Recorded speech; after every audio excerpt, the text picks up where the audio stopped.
Mina lähen üritustele spontaanselt. Ma ei planeeri midagi ette, kindlasti igale poole ei saa, selle jaoks ma korjan raha natuke kõrvale ja mingitele üritustele ma ikka lähen. Me lähme Kuressaare merepäevadele. Hästi palju on ju varem ette ära ostetud juba.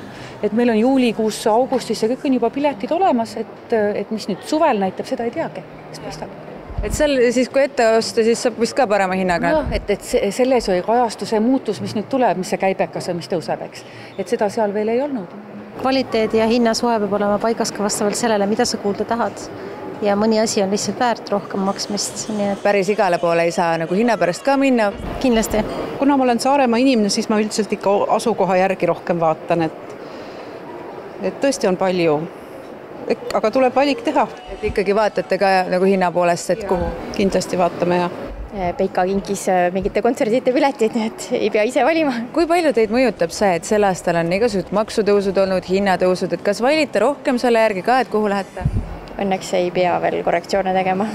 Paradoksaalselt on aga käesoleval aastal, mil Eesti inimeste rahakott on õhem, suviseid suurüritusi välja ilmunud nagu seini pärast vihma.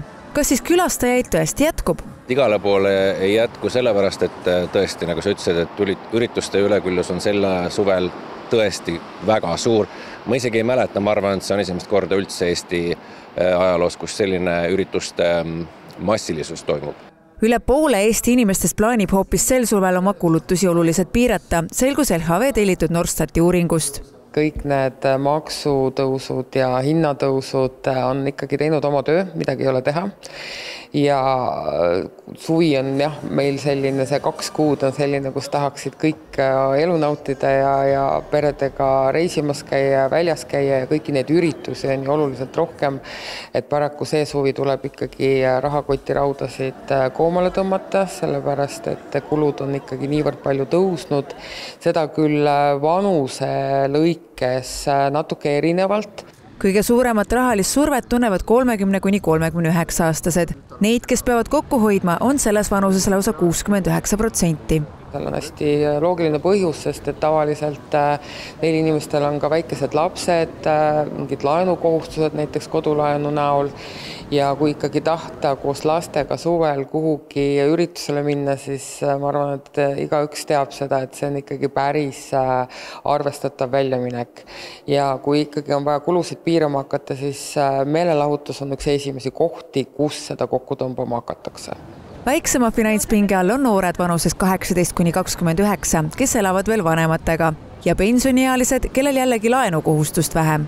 Seal on kulutuste piirajaid vastavalt 51% ja 54%. Ka regiooniti oli erinevust näha. Tallinna Tartu ümbruses, kus palgad kõrgemad, ei ole maksutõusude löök olnud nii tugev, kuid näiteks Ida-Virumaa inimesed on kõige rohkem pihta saanud. Fakt on see, et teist rahakotti peresse juurde ei tule sellepärast, et meil tulevad suured staarid. See jääb ikkagi üheks. Ja inimene on kindlasti hinnatundlikum, kui ta oli. Mitte ainult suveüritused, vaid kõik üritused on tegelikult tõstnud oma hindu ja see on ka loogiline, sellepärast et kõik ju tõuseb, käibemaks ja kõik hinnad tõusevad, selles mõttes see on igati loogiline. Alates 1. juulist 2025 tõuseb ka käibemaks 2% võrra, 22%-lt 24%-le.